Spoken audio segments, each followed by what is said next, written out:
When you receive your laboratory report after submitting a lead solids test kit, you may have questions about what your results actually mean. In this video, we'll walk through how to understand the lead concentration in your sample based on the type of material you submitted. Before we get into specific sample types, there's one important point to understand. Your lab result tells you how much lead was present in the sample we tested. It does not automatically tell you how much lead someone has been exposed to. Lead becomes hazardous when it gets into the body, most commonly by being swallowed or inhaled. That's why lead is a much bigger concern for children and pets who may put contaminated objects, paint chips, soil, or dust in their mouths. It's also a major concern during renovation or demolition work because disturbing old materials can create microscopic dust. There is no known safe level of lead exposure, especially for children.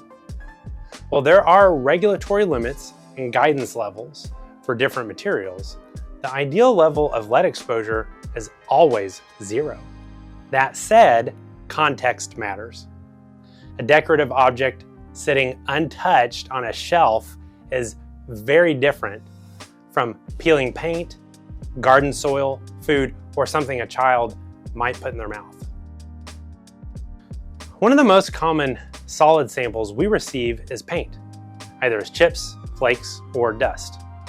For interpretation purposes, we place paint results into 3 general categories: lead-free, lead-containing, and lead-based. Lead-free means the sample tested below 90 parts per million. This does not necessarily mean the sample contains absolutely 0 lead. It means the concentration is below the current federal limit used for household paint and similar coatings. At this level, the paint is not typically considered a lead concern. Lead-containing paint means the sample tested between 90 parts per million and 4,999 parts per million. This means lead is present above the modern limit for household paint, but below the federal definition of lead-based paint used in housing regulations. If the paint is intact and undisturbed, the risk may be much lower. But if it is peeling, chipping, turning into dust, or just generally being disturbed during sanding, scraping, or renovation, exposure risk increases significantly. Lead-based paint means the sample tested at 5,000 parts per million or higher. This is the highest concern category. Lead-based paint can create a serious exposure risk when it deteriorates, when children ingest paint chips, or when renovation work creates airborne dust. If your paint result falls into the lead-containing or the lead-based category, avoid sanding, scraping, or disturbing the material unless you are following lead-safe work practices or working with a qualified lead professional. Soil risk depends on how the soil is used. Lead in soil can also be a concern, but the level of concern depends heavily on how the soil is being used. Because lead is a naturally occurring element, trace levels in soil are not unusual. The concern increases when soil is bare, dusty, tracked indoors, used for gardening, or located where children play. Children may accidentally swallow soil from their hands, toys, or food. Soil can also be brought indoors on shoes, tools, or pets, where it can become part of that household dust. Gardening is another concern. Soil can cling to vegetables, especially root crops. In some cases, plants may also take up lead through the roots. As general guidance, soil below 100 parts per million is usually considered a much lower concern for normal yard and garden use. Between 100 and 200 parts per million, reduce exposure where possible. Wash your hands after contact with the soil, remove shoes before coming indoors, wash garden produce thoroughly, and keep bare soil covered. Between 200 and 400 parts per million, use more caution. especially in child play areas or vegetable gardens.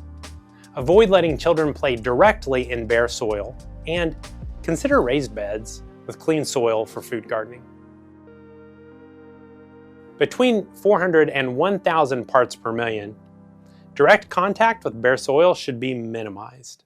Raised beds with fresh, clean soil are strongly recommended for gardening. Above 1,000 parts per million, the soil should not be used for traditional in-ground gardening. Food gardening should be done only in raised beds with clean soil, and children should not play in bare soil. Food and baby formula should be viewed differently than paint and soil because these products are meant to be consumed. There is no beneficial amount of lead in food, and the goal should always be to reduce lead as much as possible. Some foods can contain trace levels because plants may absorb lead from soil, water, or the environment. This is more common with certain root vegetables, spices, and ingredients grown in contaminated soil.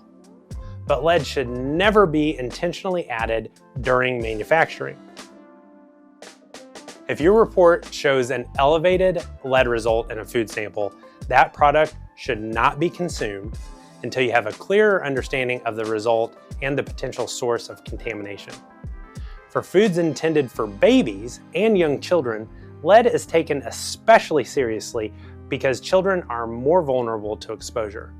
FDA guidance for many processed foods intended for babies and young children uses very low action levels, generally in the range of 10 to 20 parts per billion, depending on the food type. Infant formula is a separate category, but the same principle applies. The target should be as low as possible.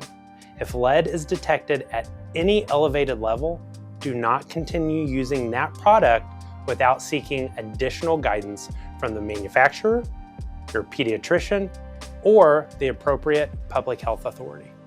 Other solid samples.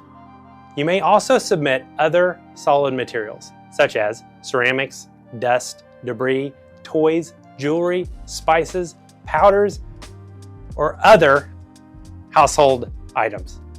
For these samples, interpretation depends on how the item is used. Ask yourself a few basic questions. Could a child put this in their mouth? Could it create dust? Will it touch food or drinking water? Is it being cut, sanded, scraped, or disturbed? The more likely it is that lead from the item could be swallowed or inhaled, the more seriously the result should be treated. A high lead result in a sealed decorative item may present a much lower exposure risk. A similar result in dust, food, soil, peeling paint, cookware, or a child accessible object is much more concerning.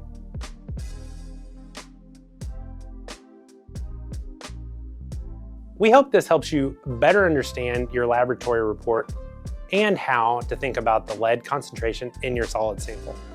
Remember, the number on your report tells you how much lead was found in the sample. The level of concern depends on the concentration, the type of material, and how someone could be exposed to that material. If you have questions about your specific result or need help just generally understanding what steps to take next, our team is here to help. Thank you for choosing Safe Home Test Kits to help protect your home and your family.